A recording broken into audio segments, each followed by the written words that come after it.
Shalom dan selamat pagi saudaraku yang dikasihi Tuhan Yesus Kristus. Puji syukur kepada Tuhan pagi ini kita dalam keadaan baik, sehat, penuh sukacita dan berkat Tuhan melimpah.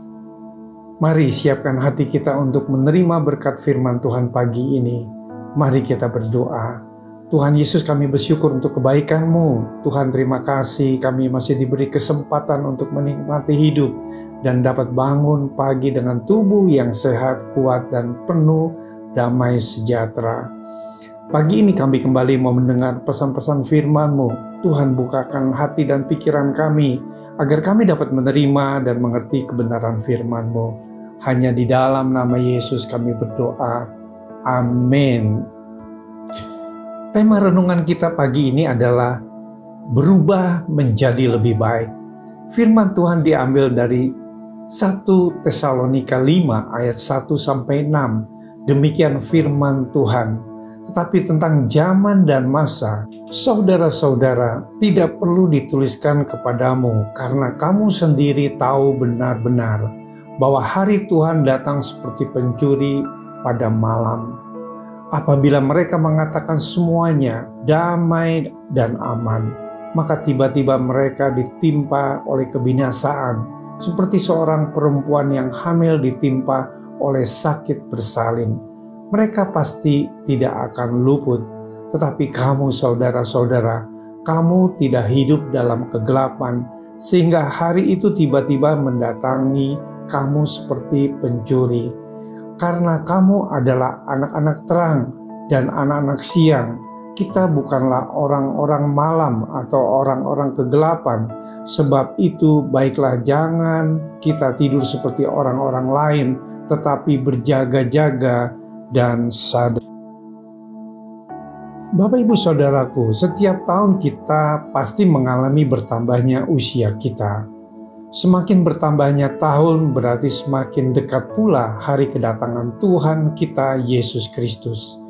Dalam menghadapi tahun yang baru ini, tidak ada kata lain selain kita harus memiliki semangat baru, tekad baru, dan komitmen baru yang bertujuan agar hidup kita jauh lebih baik dari tahun-tahun sebelumnya. Harus ada perubahan positif dalam diri kita. Perubahan itu bukan sekedar perubahan fisik semata, tetapi haruslah terutama hal kerohanian.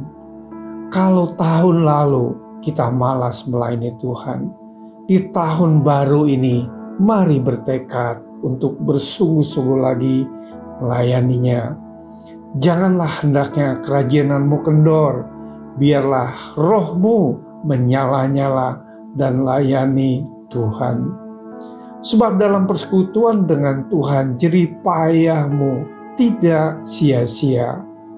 Kalau di waktu lalu kita sayang dan selalu hitung-hitungan bila hendak menabur untuk pekerjaan Tuhan, maka di tahun yang baru, tahun 2024, kita berkomitmen memberi yang terbaik. Muliakanlah Tuhan dengan hartamu dan dengan hasil pertama dari segala penghasilanmu, maka lumbung-lumbungmu akan diisi penuh sampai melimpah-limpah, dan bejana pemerahanmu akan meluap dengan air buah anggurnya. Saudaraku, hidup adalah perubahan. Kalau dahulu kita melakukan banyak kesalahan, seharusnya di tahun yang baru kita belajar untuk tidak mengulangi kesalahan tersebut. Kalau dulu mudah sekali melihat kekurangan orang lain dan suka menghakimi, kita belajar untuk selalu mengkoreksi diri. Baiklah tiap-tiap orang menguji pekerjaannya sendiri, maka ia boleh bermegah melihat keadaan sendiri dan bukan melihat keadaan orang lain. Adalah mustahil kita berubah jika tidak ada kemauan untuk berubah, tidak mau membayar harga. Hidup kita akan berubah bila kita mau diajar, dibentuk, dan dipimpin oleh Roh Kudus. Saat kita dipimpinnya, kita akan dimampukan untuk tidak lagi hidup dalam kedagingan, dan janganlah kamu mabuk oleh anggur, karena anggur menimbulkan hawa nafsu, tetapi hendaklah kamu penuh dengan Roh Kudus. Bapak, Ibu, Saudaraku, hidup kita akan jauh lebih baik bila kita mau dipimpin oleh Roh Kudus setiap hari. Mari kita berdoa. Tuhan Yesus, terima kasih untuk renungan firman-Mu pada pagi ini. Tuhan, bimbinglah supaya kami dapat mengalami perubahan hidup menjadi lebih baik, dan kiranya Roh Kudus akan memberi kemampuan untuk kami dapat berjaga-jaga dalam setiap waktu, dan kasih karunia Tuhan tetap ada bagi kami. Hanya di dalam nama Yesus kami berdoa. Haleluya. Amin. Selamat beraktivitas. Tuhan Yesus memberkati.